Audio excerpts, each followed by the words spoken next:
Hello there, welcome to a tyke farming in the Philippines. Don't forget to like, share, subscribe, ding-a-ling-ding dong the bell. It's Monday morning, 10:30, sun's well up. It's quite warm today, not as warm as it has been, but it's still quite warm. We've got two men on site working on the header tank, the water tank, and I'm doing a bit of waterproofing.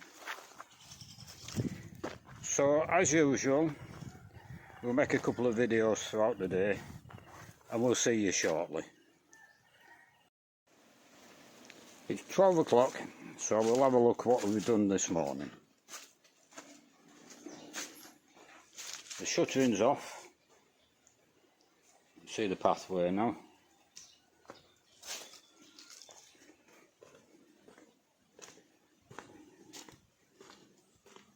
And we've marked out the header tank and we've started on that.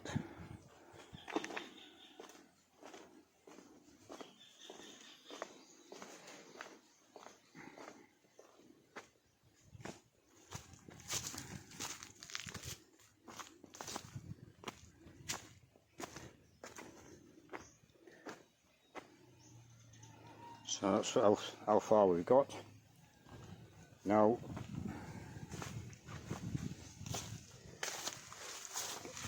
this is 3 meters long, so that's 10 feet long by 1.5 meters wide. And it's going to be 1 meter high, 4 feet in actual fact. So that'll hold 4,500 litres. Is that right? Yeah, 4.5 cubic metres, so 4,500 litres.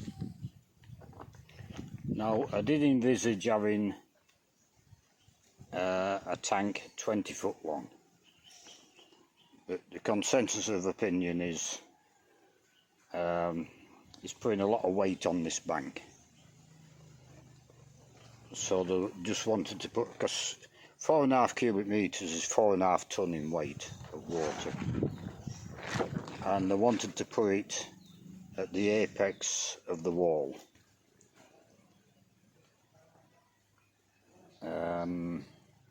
So yeah, I can manage, I can adapt to that. 4,500 litres is going to be sufficient for water pressure to the pig nipples. Again, that's the consensus of opinion. But 4,500 litres capacity isn't enough to take the rainwater off this roof, and I don't want to waste the rainwater.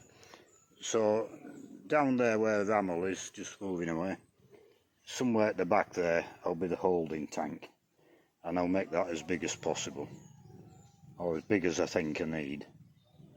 And there'll be an overflow from this header tank to that tank, so the water off this side of the roof will be stored, will reach the storage tank.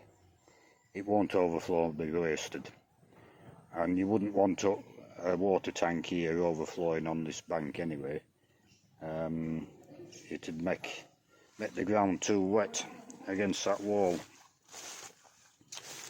So that's as far as we've got this morning. And I'll show you what I've been doing this morning.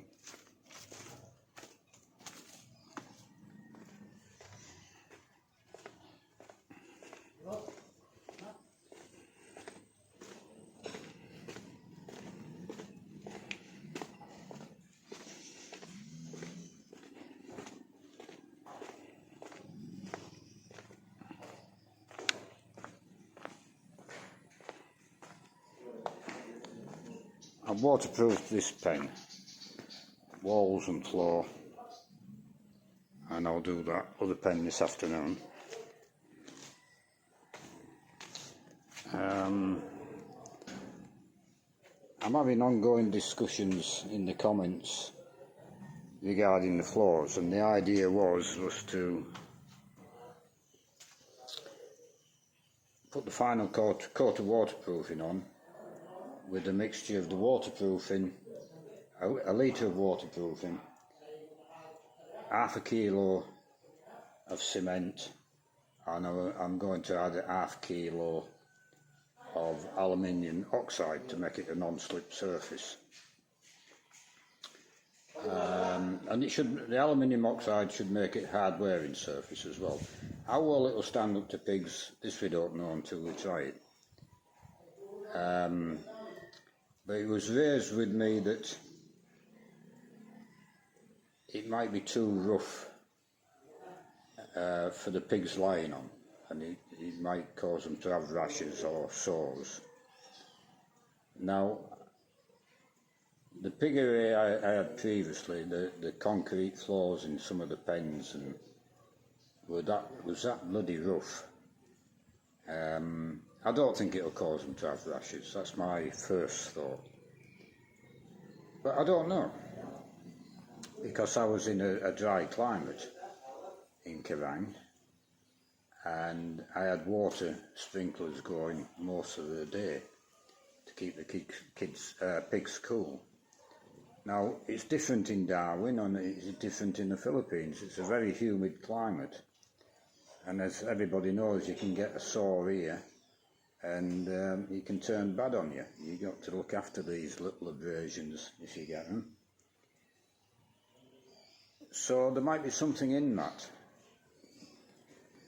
which might cause a rash or a sore to the pigs. So obviously we don't want that to happen. So what I'm going to do, I think it's going to be okay, but I don't know.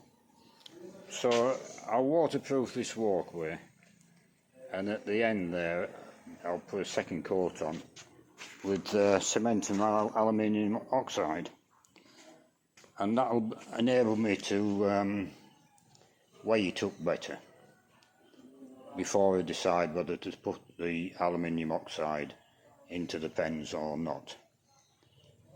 I mean, the walkway, it'd be a good idea to put on the walkway anyway as a non-slip surface, but I'll weigh it up whether I think it's suitable for the pens or not.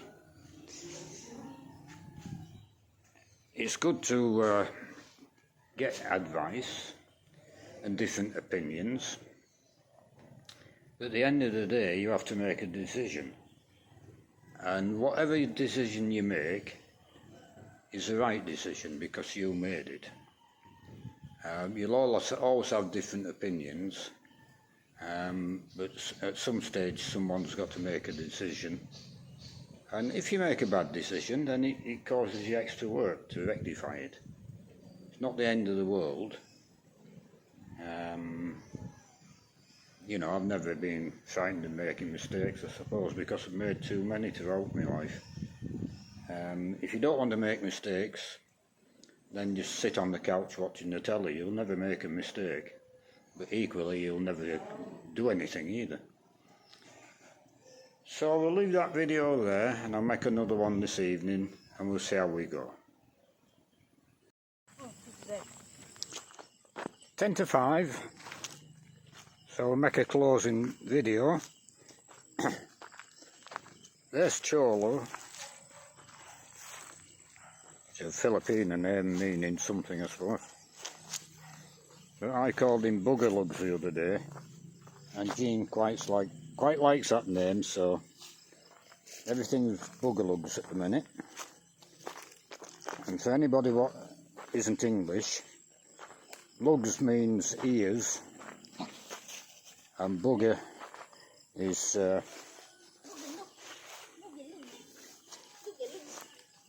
well, use your imagination, I suppose. Anyway, we refer to things which are a bit naughty as boogerlugs. So we've done quite a bit of digging today. We're gonna dig this one as well? Yeah, that'll be coming out as well. Well, I'm saying it depends on the height of the guttering. They won't take it all out, they'll just have to make sure that the top of the tank will drain the water off the roof. What I'm asking is, How are you gonna supply the water going there? Well, there'll be a pipe out the bottom So it will of the go tank. out from there. Yeah, well, water can't flow uphill. So it'll probably go down this side of the wall, across the pathway, then up that side. Well, halfway up that side and to feed the pig nipples, right the way around that corner. Which is going to mean we have a pipe going across the pathway, which will put a guard on it, of some description. You can't have the pipe going up to this level because it's going to be gravity fed. It won't flow uphill. But I think I'll probably also put a pressure pump on it, so I can get water throughout the shed for sprinklers, pressure washers. The holding tank will definitely have a pump on it. They found a new place to hide the shovel and the digging stick. Yeah. Yeah, they encountered one or two large stones, you know. But when they're digging, one will dig and one will sit down. And then when the soil's loosened, the other one then will clear it out the trenches while the other sits down. And they pace themselves throughout the day. And it's a bit strange when you first encounter it, but you can't dig all day long in these temperatures. It's impossible. Yeah, that's why they use this one. And this one, no? Yeah. Yeah, they get some shade if they can. But, yeah, a lot of work digging. So,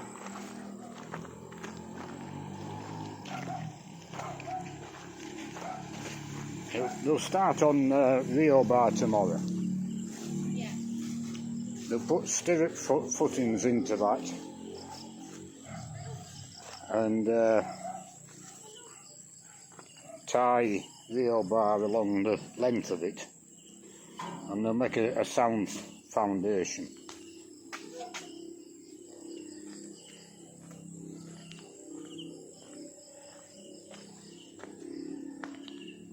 I've done that pen finished. I've done this pen but not the floor with waterproofing, and I've done this pen but not the floor.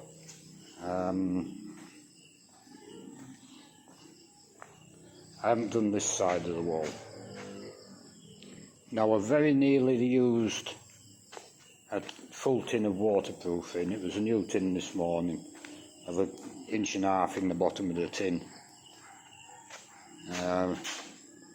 I didn't do this floor because I didn't think I'd have enough to finish it. So I'll open a new tin tomorrow and I'll be on to that half of the shed. And then I'll get that done, I'll be on to the second coat with the cement in. And we'll have a little play with that and see what it's like.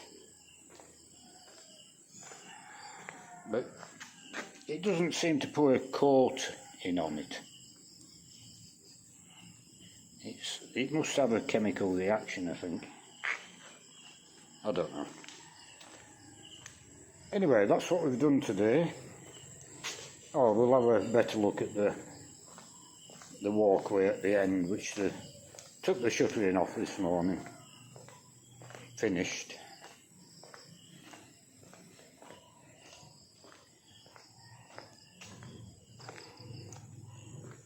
And it certainly looks neat and tidy.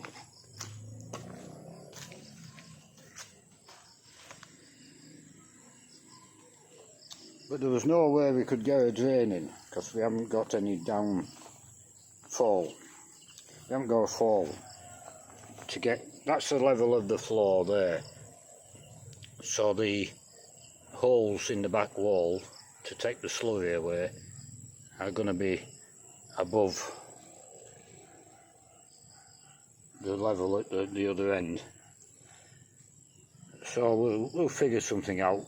But the holes in the back wall there, taking the slurry away, we've got a good downfall on that. I do know. It doesn't look like it looking along the concrete because the concrete is square, the floor is square. But if you look at the dirt, we're way above the top of the cesspit here. So there's going to be no problem with the channel on that side. So I'm happy to be starting the water tank, the header tank. That's the final step forward for the piggery. We can get it working with just that tank. We can leave the holding tank, and if we build a feed store, we can leave that till later.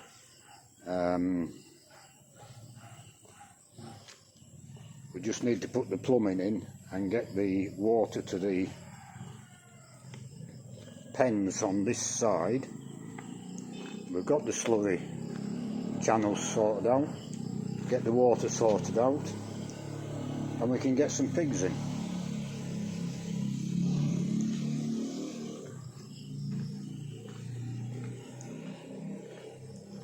But after the water tank and the plumbing and the pigs in, I shall stop on the piggery then, and I shall go on to the sari shop. Because as soon as pigs are in, 3 months later, you're going to have to market them pigs, and we have a better chance of profit selling them in his own shop than what we have to selling them to a pig buyer. So I'll leave that video here, and we'll do the same again tomorrow.